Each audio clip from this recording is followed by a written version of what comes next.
Hey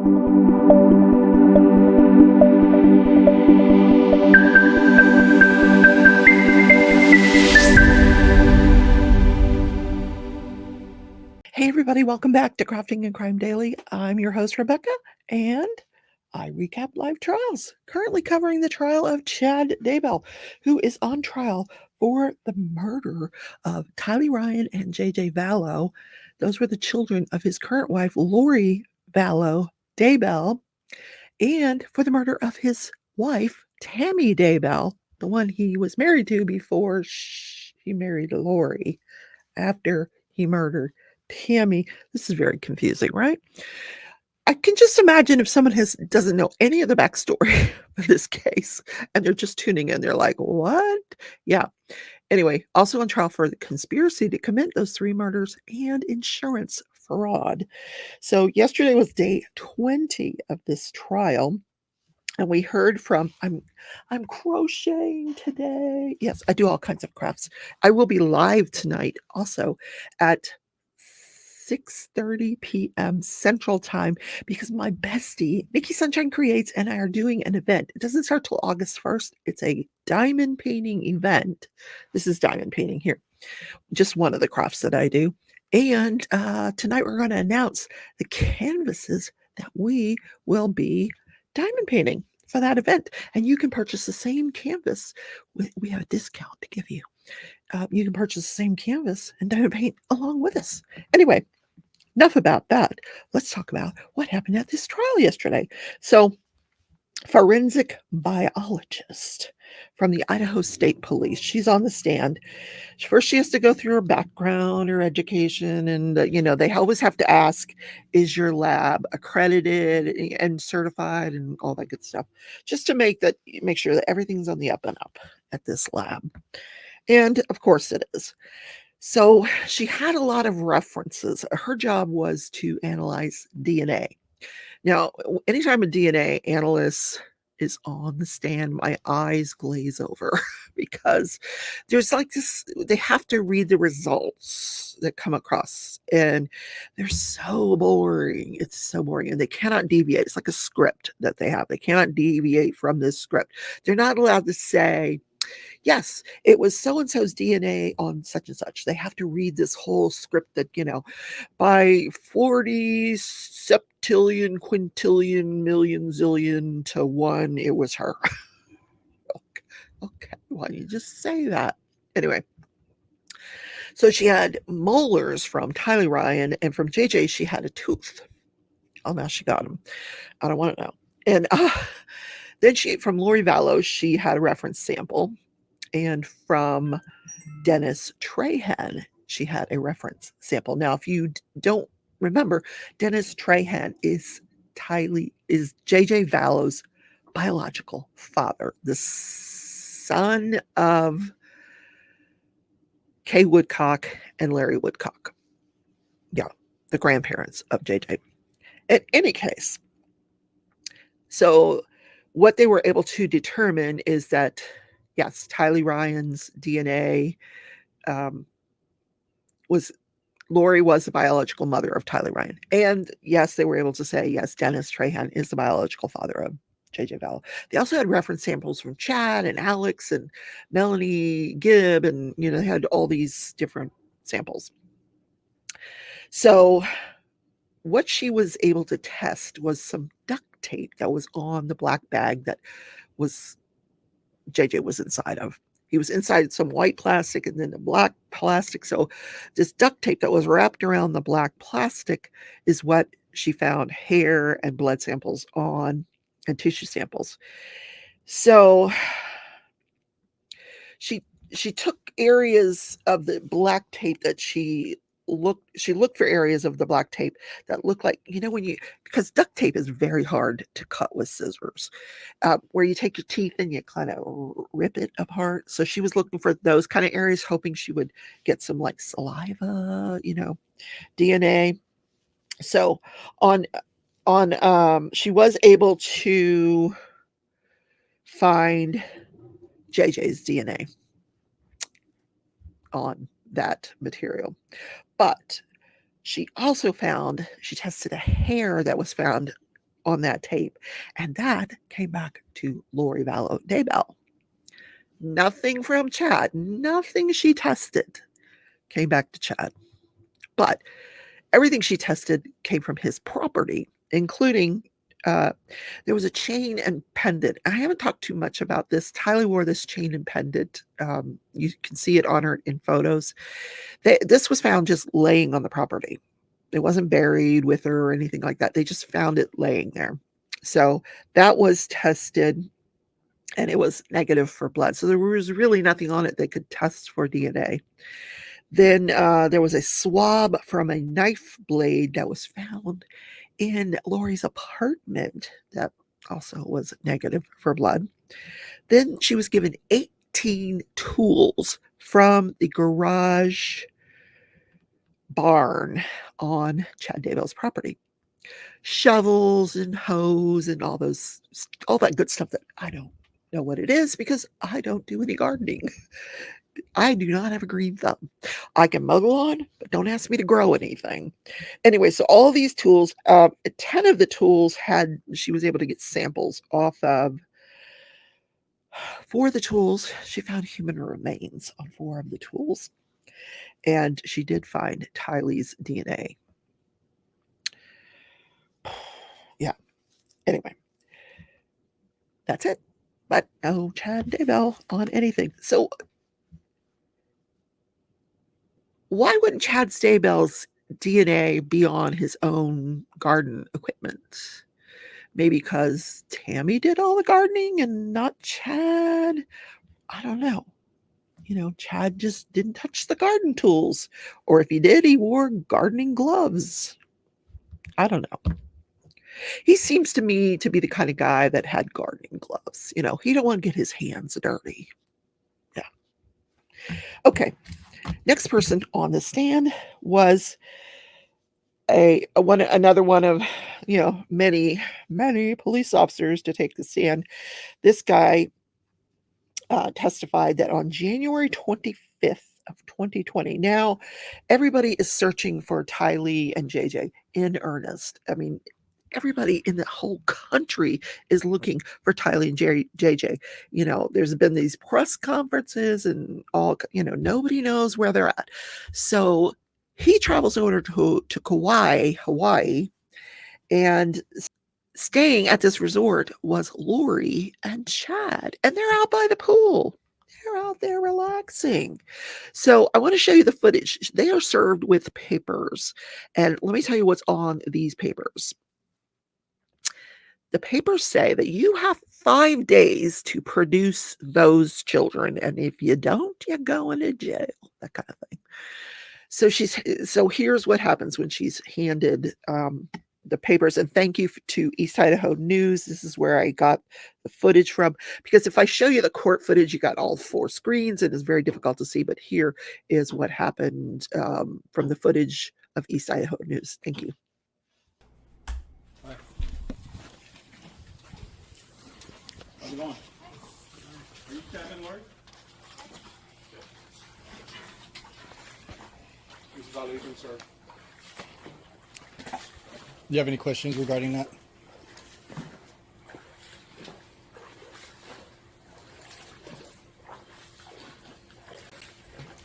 So it is 14:39 hours on January 25th.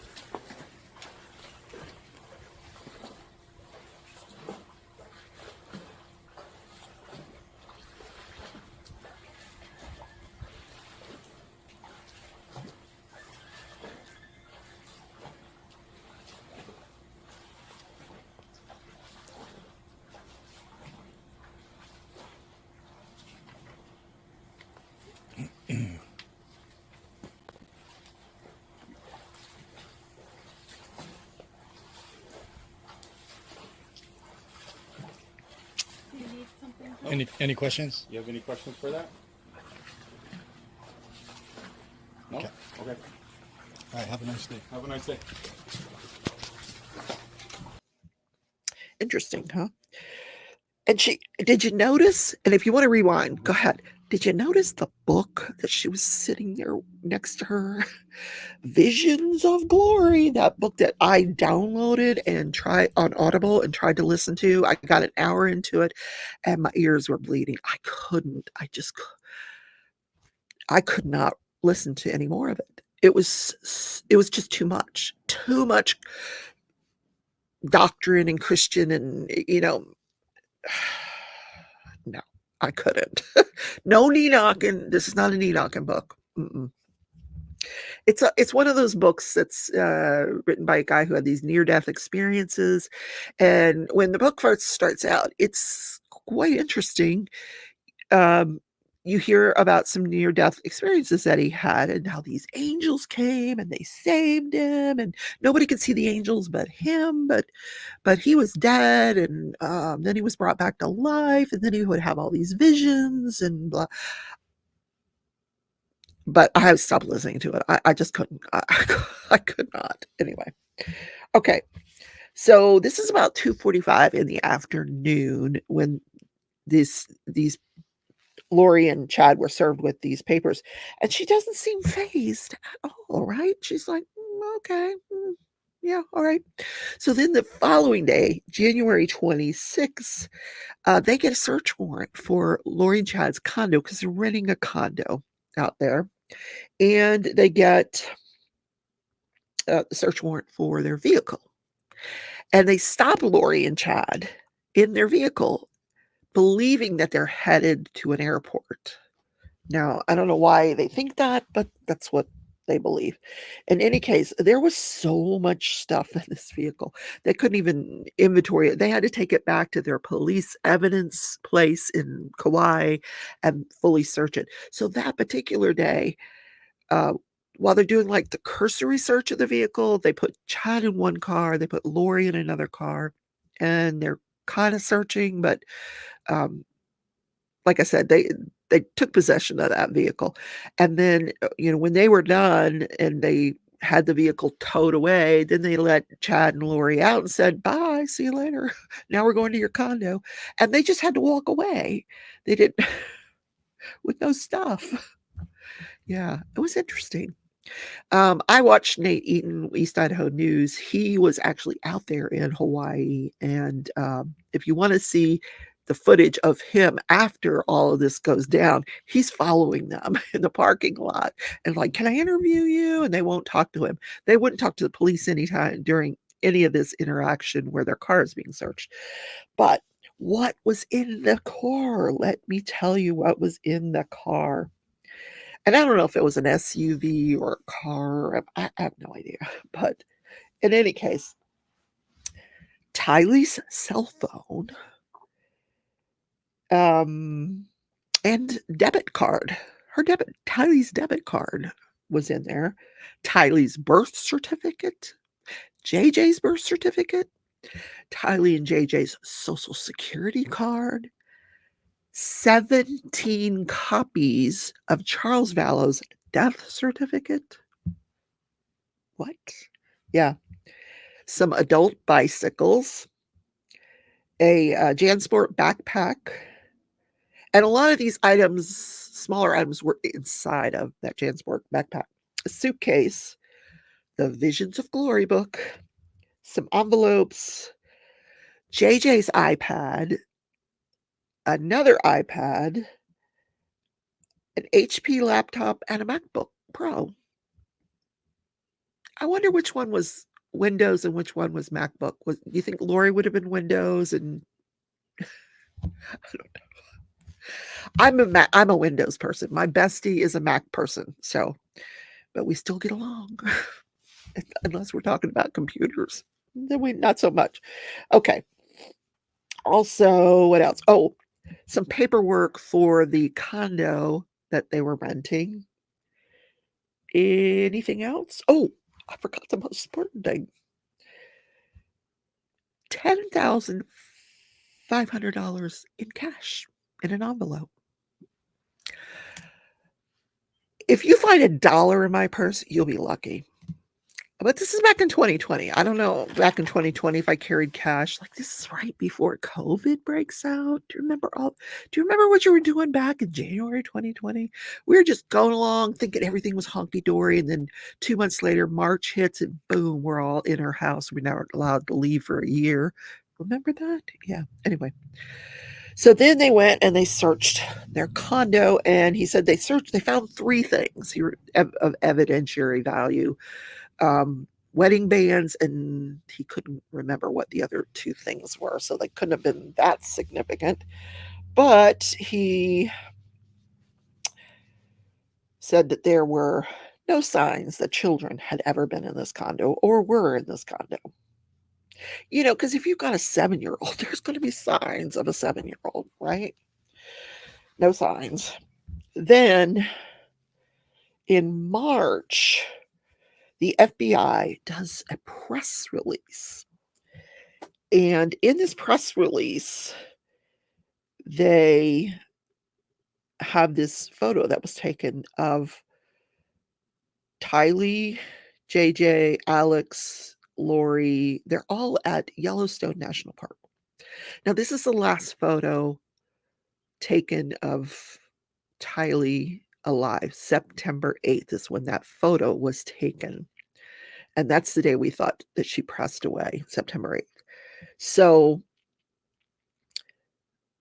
the FBI asked the public, if you were at Yellowstone and you took photographs or videos, send them in. So they were getting hundreds of tips. So what they were saying, the reason they were doing this is because, you're going to Yellowstone, you're taking video. Oh, look how, and what the FBI wanted to do is look to see if perhaps you caught them on your video. Maybe they walked past you in the video. Maybe they were behind you in a photograph. And so this guy that was on the stand, he was tasked. This was the next person on the stand, another officer. His task was to go through these tips, and hundreds of tips. He said there was between 600 and 800 credible tips, photos, videos. He had to go through all of them. The other thing that he did was he was tasked with, putting Tammy Daybell's phone through the Cellbrite program, which when you put that into the Cellbrite program, you extract everything off of Tammy's phone. Then he had to rifle through all that information to see if there was anything relevant. And here is where the raccoon story comes in. And I want you to listen to that testimony. This text about the raccoon was September 9th, the day after the last known photograph of Tylee Ryan. Looking at that first message, who sent that message? It was sent from the contact named as Chad, And who received it? the device user, Tammy. And what time was it sent? September 9th of 2019 at 10:53:16 a.m. And will you read that message? Yes.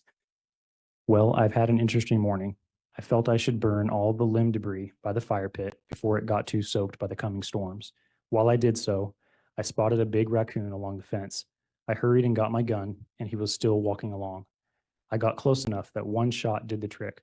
He is now in our pet cemetery. Fun times.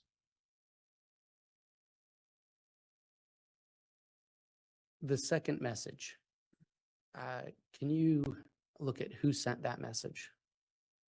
It was sent by the contact named as Chad And who was it sent to? to the device user, Tammy. And what time was it sent at? So, it was sent at 10:56:52 a.m. on September 9th, 2019. Can you read the contents of that message? Gonna shower now and then go right for a while at BYU. Love you. And the third message, who sent the third message? Chad. The third message? Excuse me. The device user Tammy sent the message to Chad. And what was the date and time of that message? The date was the 9th of September, 2019, and the time was 1:47:01 p.m. And what was the content of that message? It read, "Good for you." And the last message on that page, who sent the last message? That one was sent by Chad to the device user Tammy. And it was sent on the same date at 1:48:14 p.m. and it read, "I'm back home now." He's talking about burning this raccoon. I mean, keep in mind that at the time these children are buried on Chad Daybell's property, Tammy is still alive. Like, where is she? Maybe she was at work when they were out there digging up the dirt to put these. I don't know. But she didn't have any clue, to my knowledge, that somebody's out in the backyard burying kids. That's, oh my gosh, horrible. Absolutely horrible. Then the last three witnesses that were on the stand were all employees of the elementary school where Tammy Daybell worked as a librarian. And I thought this was a little cumulative. We've heard a lot of these kind of witnesses during this trial that have come on and they said they knew Tammy, and Tammy was, the greatest person since the inventor of pizza. So the first one was Janet Anderson, and she was secretary of the elementary school. So she interacted with Tammy every single day, several times a day. She would have to go down to the library to pass a note to a child, or, she just saw Tammy often. She said Tammy was very easy to get along with. Everybody loved her. She never called in she's sick. I cannot remember ever having to get a substitute for Tammy. Then she says, but Tammy was not one to talk about her health. So she described Tammy as very quiet, kind of kept to herself, but very energetic, like the Energizer Bunny. Like, she's always full of energy. But she saw Tammy Friday at 3:45. Now, Tammy died Saturday morning, like really early Saturday morning, 2 o'clock a.m. So just a few hours, less than 12 hours before Tammy dies, this woman sees her, and she said she had stopped by the office with her daughter Emma, because Emma also worked at the school. She stopped by the office and was very excited because they had just put up curtains in the computer lab, and they wanted to tell them about it, I guess. She said she was happy, healthy, excited about these curtains, and did not appear sick at all. So she was quite surprised to learn the next day when the principal called her to let her know that Tammy had passed away. Then the next person on the stand was Tammy Gee. She was a kindergarten teacher, and she said she would see Tammy quite often, and in fact had seen her Friday between 3:20 and 3:30, so right before Janet sees her. She said she had stopped Tammy to talk to her about a student, and Tammy was very kind, animated, seemed healthy, energetic, no indication of being sick. These women were on and off the stand pretty quickly. Didn't take long at all. Not much cross-examination. Then the next person was Pam Peebles. She helps students increase their grade level in reading. That's her job. And all three of these women have known Tammy for the length of time that Tammy worked at that school, since 2017. So she said she saw Tammy every day, but they also did recess together for 30 minutes twice a week. That's where you go out and you watch the kids run around screaming and yelling and getting all that energy out of them. She says Tammy would run around with them. She's always interacting with the students. She knew everybody's name. In fact, she said that Thursday, Tammy died on Saturday. That Thursday, she and Tammy had a conversation. She goes, I was a little jealous. She's losing weight. She says, Tammy told her she was in the best health, the best she had ever felt in her life. She was getting ready for a race. She had lost weight. She was eating well. Yeah. So, because I'm sure once the defense puts on their case in chief, they're going to put on Emma, and Emma's going to put on this sad story about how sick her mom was. Well, if she was sick, nobody caught it. No one caught it. Yeah. So that's it for the day, guys. Have a wonderful Friday. It's Friday. Friday dance. Ooh, Friday dance. Yes. Maybe you got paid. I don't know. I'm going to a ball game this weekend. Baseball game. I can't wait. I wish I was going to the Eras tour. Oh my God. Just in case you don't know, I am a total Taylor Swiftie. And she put in the Tortured Poet Department segment into her Eras tour. Of course, I had to hear it from somebody in France, recorded in Paris, France. All new outfits. I know I've gotten way far afield of the crime. Anyway, I will see you guys either in my live tonight. I'll also be live on Sunday morning at 11 Central Time, where we just have coffee and we chit chat. We can talk about Taylor Swift if you want. So I'll see you then. Take care, everybody. Bye.